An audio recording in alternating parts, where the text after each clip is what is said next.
नमस्कार दोस्तों, मैं आपका दोस्त अनुराग डोरेहा।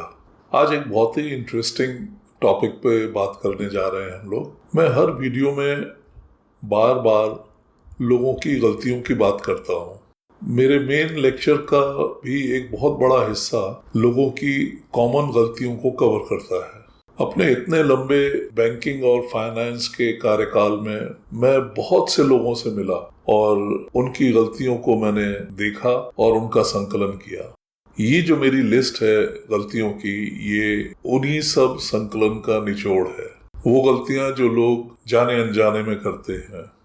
और आज मैं बात करूंगा जो मेरे हिसाब से एक सबसे बड़ी गलती है। इस वीडियो को ध्यान से देखिए और आखिर तक देखिए। ये गलती सबूत है इस बात की कि हम कमाने में जितनी मेहनत करते हैं, जितना दम लगा देते हैं, जब वो पैसा हमारे खाते में आ जाता है तो हम ढीले पड़ जाते हैं। वो पैसा उतनी इज्जत हमसे नहीं पाता है जो वो डिजर्व करता है। एक छोटे से एग्जाम्पल से मैं ये बात शुरू करता हूँ। अभी कुछ हफ्ते पहले 31 मार्च से कुछ हफ्ते पहले मैंने एक ईमेल ब्रॉडकास्ट किया कुछ लोगों को और उसकी सब्जेक्ट लाइन में लिखा अर्जेंट एंड वेरी इम्पोर्टेंट।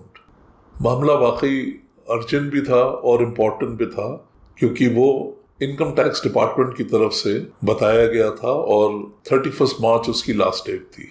कुछ लोगों के उस मुद्दे पर मुझे फ़ोन आने शुरू हुए और मैंने उनसे कहा कि मैंने एक बहुत ही डिटेल्ड मेल उनको भेजी है, उन्होंने वो पढ़ी है क्या? वो बोले हाँ, आपने कुछ भेजा तो है, आया है हमारे पास, हमने देखा लेकिन खोल के पढ़ा नहीं है, टाइम नहीं मिल पाया। एक और साहब ने फ़ोन किया, सर आपकी एक मेल आई है, वो क्या है, किस बारे में है? तो मैंने कहा आपने वो मेल खोल के पढ़ी है? बोले नहीं नहीं, अभी मैंने वो खोली नहीं है, पढ़ी नहीं है, लेकिन आप थोड़ा सा मुझे ब्रीफ कर दीजिए, वो है किस बारे में? अब बताइए। कई घंटे लगाकर मैंने वो मेल ड्राफ्ट करी एंड ड्राफ्ट करते समय मैंने ये इंश्योर किया कि लैंग्वेज इतनी सिंपल हो कि पढ़ने वाले को समझने में कोई प्रॉब्लम ना आए, और उधर किसी ने पढ़ने की जहमत भी नहीं करी, जबकि मैंने उस पर अर्जेंट एंड वेरी इंपॉर्टेंट दोनों चीज़ें लिखी थी। ऐसा एक बार नहीं हुआ है, ऐसा होता आ रहा है और कई सालों से होता आ रहा है। पढ़ने से ये जी चुराना कोई नई बात नहीं है। जब मैं बैंक में था और लोग डॉक्यूमेंट लेके हमारे पास आते थे और कहते थे सर कहाँ साइन करना है, तो मैं उनसे एक ही बात कहता था कि भाई डॉक्यूमेंट खोलिए, उसे पढ़िए, आपको खुद पता लग जाएगा कहाँ साइन करना है और क्यों साइन करना है। उनका एक ही जवाब होता था, अरे सर इतना लंबा डॉक्यूमेंट कौन पढ़े। ये एक बहुत ही कॉमन बीमारी है बिना पढ़े साइन करने की। लोग पढ़ने के बहुत कंजूस हैं। आप 30 साल का लोन ले रहे हैं या पूरी लाइफ के लिए इंश्योरेंस कवर ले रहे हैं या कोई छोटा मोटा कॉन्ट्रैक्ट भी कर रहे हैं, साइन करने से पहले एक बार उसे पढ़ तो लीजिए, समझ तो लीजिए कि आप किस चीज़ के लिए साइन करने जा रहे हैं, क्या चीज़ एक्सेप्ट करने जा रहे हैं, क्या चीज़ कमिट करने जा रहे हैं। बाद में कुछ अजीब सा निकलेगा तो आप बैंक या उस कंपनी को दोष देंगे, कहेंगे ये पहले क्यों नहीं बताया। मतलब कोई दूसरा आपको पढ़ के बताए कि आपके फ़ायदे नुकसान के क्लॉज कौन से हैं। सही बताऊं तो इस तरह के केसेस हमारे बैंक में इलिटरेट्स वाले होते थे, अंगूठा छाप, और ये वो केसेस होते थे जहां हमें डॉक्यूमेंट पे ये कंफर्म करना होता था कि हमने डॉक्यूमेंट पढ़ के उस अनपढ़ आदमी को समझाया और उसी की भाषा में समझाया, और फिर हमें साइन करना होता था इस कंफर्मेशन को। मुझे याद है एक बार मैं अपने एक फ्रेंड के घर गया और बाय चांस उसी टाइम एक इंश्योरेंस एजेंट भी उनकी बेटी के इंश्योरेंस के लिए आया हुआ था। इंश्योरेंस के बारे में डिस्कशंस पहले ही हो चुके थे, वो खाली प्रीमियम का चेक कलेक्ट करने आया था। उनकी बेटी की शादी कनाडा में हुई थी और वो उन दिनों इंडिया आई हुई थी। मैंने उस एजेंट से पूछा कि भाई तुम्हारी ये पॉलिसी इंडिया के बाहर वैलिड है या नहीं है, और उसने फटाक से जवाब दिया, हाँ साहब ये ग्लोबली एक्सेप्टेबल है और ग्लोबली वैलिड भी है। मैंने कहा ठीक है, मुझे पॉलिसी में वो क्लॉज दिखा दो। अब भाई ने पॉलिसी पढ़ी होती तो उनको मालूम होता, वो तो बस एक ही रट लगाए ना, सर मेरी पॉलिसी पूरी दुनिया में वैलिड है। मैंने कह दिया या तो तुम पॉलिसी में मुझे वो क्लॉज दिखाओ या मुझे 1-2 दिन का टाइम दो, मैं पॉलिसी में वो क्लॉज पढ़ के और ढूंढ लेता हूँ। जब तक वो क्लॉज नहीं दिखेगा मैं ये पॉलिसी नहीं लेने वाला हूँ। मेरे एक सीनियर थे, वो कहा करते थे या तो बात दिखाओ या श्राद्ध कराओ। मजबूर होकर उसने अपने बॉस को फ़ोन लगाया और उनसे बात करके फिर उसने मुझसे कहा, सर आप ठीक थे, हमारी ये पॉलिसी सिर्फ इंडिया में ही वैलिड है। अब सोचिए दोस्तों, हमारे दोस्त अपनी बेटी के लिए एक ऐसी पॉलिसी लेने जा रहे थे जो उसके किसी काम की नहीं थी। पूरी जिंदगी वो प्रीमियम भरती रहती और ये सोच के संतुष्ट रहती कि भाई मैं तो इंश्योरेंस से कवर्ड हूँ। प्रॉब्लम यही है, ना तो पॉलिसी बेचने वाले ने डॉक्यूमेंट पढ़ा और ना ही खरीदने वाले ने। इंश्योरेंस कंपनी ने इंश्योरेंस एजेंट को उस पॉलिसी के बारे में ब्रीफ कर दिया and in turn insurance agent ने इस कस्टमर को ब्रीफ कर दिया। पॉलिसी पढ़ी किसी ने भी नहीं, सब काम ब्रीफ से ही चल रहा है। पैसा कमाने में इतना बिजी है कि पैसा कहाँ ठिकाने लगाना है उसका होश नहीं, और डॉक्यूमेंट में वो सारा डिटेल दिया हुआ है, उसे पढ़ने की फुर्सत नहीं। कौन पढ़े उसे? आज की जनरेशन का तो और भी बुरा हाल मैंने देखा। ऑफिस से ही टाइम नहीं मिलता है, चाहे वो ऑफिस जा रहे हैं इसलिए बिजी हैं या वर्क फ्रॉम होम है इसलिए बिजी हैं। इतनी कॉल्स हैं कि साहब टाइम नहीं मिलता है। और जब ऑफिस आवर्स खत्म हो जाते हैं तो हमारे पास और चीज़ें हैं, व्हाट्सएप है, टेलीग्राम है, इंस्टाग्राम है, यूट्यूब है, इसलिए हमें उससे भी फुर्सत नहीं मिलती है। यानी डॉक्यूमेंट पढ़ने के लिए हमारे पास टाइम नहीं है। कोई हमें ब्रीफ कर दे, हमको एग्जीक्यूटिव ब्रीफ चाहिए। 4 लाइन में ये समझा दो कि 40 पन्नों में क्या लिखा है। दोस्तों, अगर इतना ही आसान होता तो ये बैंक्स और ये इतनी बड़ी बड़ी कंपनी 40-50 पन्नों के एग्रीमेंट पे खर्चा नहीं करती, वो भी 4 लाइनें का ही टीएनसी बनाती। आज की जनरेशन के पास वक्त की इतनी कमी है कि किसी की लंबी उम्र की दुआ करनी होगी तो वो भी HBD करके हो जाता है काम, और किसी की आत्मा की शांति करनी हो तो RIP से काम चला लेते हैं। अब भाई इस सब को करके अगर इतना टाइम बच रहा है तो वो डॉक्यूमेंट पढ़ने में ही लगा लो। 4 लाइनों का इतना प्रेम है उन्हें कि वो तो 2 शब्दों से भी इंप्रेस हो जाते हैं। जीवन शांति, जीवन सुरक्षा, जीवन आनंद, बस ये 2 शब्द देख लिया और फिर सोचा वाह वाह, ये ले लो तो जीवन में शांति शांति, जीवन में आनंद ही आनंद। 2 शब्दों से उन्होंने पूरी पॉलिसी का मजमून समझ लिया, फिर डॉक्यूमेंट पढ़ने की कोई जरूरत ही नहीं है। और आजकल तो कई स्कीम में बड़े स्मार्ट वर्ड्स यूज होने लग गए हैं। स्कीम के नाम में वो वर्ड घुसा दीजिए, आदमी इंप्रेस हो जाएगा। स्मार्ट, गारंटीड, अल्ट्रा या परफेक्ट, बस जैसे ही किसी भी स्कीम के नाम में ये वर्ड दिखा और जनता खुश।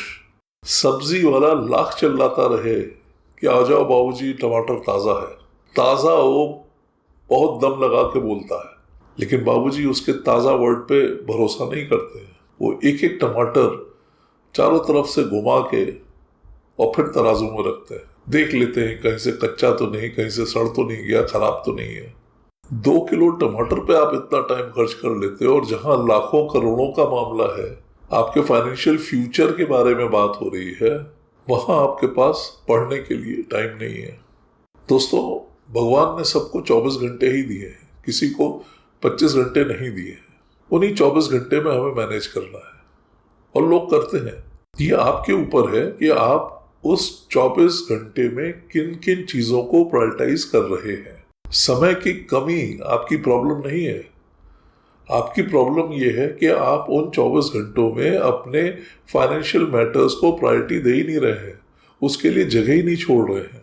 ईमानदारी से बताइएगा, आप में से कितने ऐसे हैं जो I accept terms and conditions, बिना टर्म्स एंड कंडीशंस पढ़े ही एक्सेप्ट करके और आगे बढ़ जाते हैं? मेरा एक्सपीरियंस ये है कि ऐसे बहुत से लोग हैं। ये कितना रिस्की है इसका आपको अंदाज नहीं होगा। ये तो वैसे ही है जैसे सड़क पे बोर्ड लगा है, आगे गड्ढा है, और थोड़ी देर बाद गड्ढे में से आवाज आ रही है मैं यहां हूं, क्योंकि आपने वो बोर्ड पढ़ा ही नहीं। ज्यादातर लोग मुझसे कहते हैं कि भाई मेरा पैसा वहां डलवाओ जहां रिस्क ना हो। तो भाई टर्म्स एंड कंडीशंस पढ़ लो, डॉक्यूमेंट, स्कीम का डॉक्यूमेंट पढ़ लो, उसके अंदर आपको सब मिल जाएगा कि कहाँ खतरा है, क्या रिस्क है। ना तो स्कीम पढ़ी, ना टर्म्स एंड कंडीशंस पढ़े, कोई दूसरा आपको पढ़ के ब्रीफ बना के दे दे कि भाई यहाँ खतरा है और यहाँ आप सेफ हैं। एक लाला जी अपने मुनीम से बोले, मुनीम जी मेरी पेंसिल कहाँ है? मुनीम जी बोले, लाला जी आपके कान में लगी है। लाला जी गुर्राए, बोले अबे जल्दी बता कौन से कान में लगी, मेरे पास टाइम नहीं है। इतनी जल्दी में भी ना रहो दोस्तों कि आप खुद अपना भला बुरा ना सोच पाओ और आपको दूसरे की हेल्प चाहिए ये बताने के लिए कि आपके लिए क्या चीज सही है, क्या गलत है, क्या खतरे वाली है और क्या सेफ है। जो आपको बताने वाला है वो आपको बेच रहा है या नहीं बेच रहा है, ये भी तो देखने वाली बात है। क्या टमाटर बेचने वाला आपसे कहेगा बाबूजी टमाटर सड़ा है आओ ले लो, आप खरीदेंगे? वो तो सड़े को भी ताजा ही बोल के बेचेगा ना। और यही चीज होती है फाइनेंशियल प्रोडक्ट्स में। जब आप उससे 40 पन्नों को 4 लाइनों में सुनना चाहते हैं तो वो उतना ही बताता है जिससे वो आपको खरीदने के लिए कन्विंस कर ले। ऐसे पॉइंट्स जिससे ये पता लगे कि टमाटर सड़ा है वो नहीं बताएगा।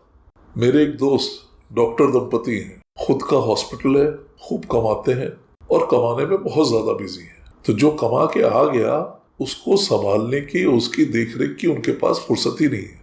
छेद वाली बाल्टी में पानी भर भर के, बाल्टियां भर भर के बहुत खुश है, बट वो छेद देखने की उनके पास फुर्सत नहीं है।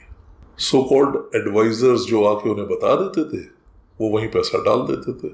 जब मैंने उनसे पूछा कि डॉक्टर साहब ये आपने कहाँ कहाँ पैसा डाला हुआ है, तो बोले क्या करें यार, ये लोग पीछे पड़ जाते थे और हम इनसे पीछा छुड़ाने के लिए कहते थे यार ये बता दो कहाँ साइन करना है, मैं साइन कर देता हूँ, तू मेरा पीछा छोड़। ये स्कीम का डॉक्यूमेंट पढ़ने का किसके पास टाइम है? हम अपनी डॉक्टरी देखें या ये सब पढ़ें? वो एडवाइजर थोड़ा हमको ब्रीफ कर देता था, हम उससे पूछ लेते थे भाई सब ठीक है ना? वो कहता था हाँ साहब सब ठीक है। हम पूछते थे कहाँ साइन करना है, वो बता देता था, हम साइन कर देते थे, बात खत्म। इस ब्रीफिंग के चक्कर में उनका पैसा कितना ब्रीफ हो गया था ये ना पूछिए। और ऐसा बहुत से लोगों के साथ हो रहा है, ब्रीफिंग के चक्कर में उनका पैसा ब्रीफ हो रहा है। पैसा कमाना बहुत अच्छी बात है, लेकिन जब कमा के आ गया उसका करना क्या है ये उससे भी ज्यादा जरूरी है। बिना पढ़े कहीं भी साइन कर देना अपने आप में एक बहुत बड़ा रिस्क है, ऐसा मत करिए। ये एक गलती वो अनेक गलतियों में से एक है जो मैं अपने लेक्चर में लोगों को समझाता हूँ। बाकी की गलतियां समझने के लिए मेरे साथ जुड़िए, उनको समझने की कोशिश करिए। जैसा मैं कहता आ रहा हूँ, मैं कोई फाइनेंशियल एडवाइजर नहीं हूँ, मैं कोई कंसल्टेंट नहीं हूँ, मैं तो आपका फ्री का ट्यूशन मास्टर हूँ जो अपने वास्ट एक्सपीरियंस से आपकी सेफ्टी की बात करना चाहता हूँ, आपको गलतियों से बचाना चाहता हूँ, आपके हार्ड अर्न मनी को महफूज रखवाना चाहता हूँ। जो भी करिए ठीक से पढ़ के सोच समझ के करिए और अपना और अपने बच्चों का फाइनेंशियल फ्यूचर सेफ रखिए। तो आज के वीडियो में इतना ही, अगले वीडियो में मिलेंगे किसी और टॉपिक के साथ। तब तक के लिए नमस्कार, वंदे मातरम।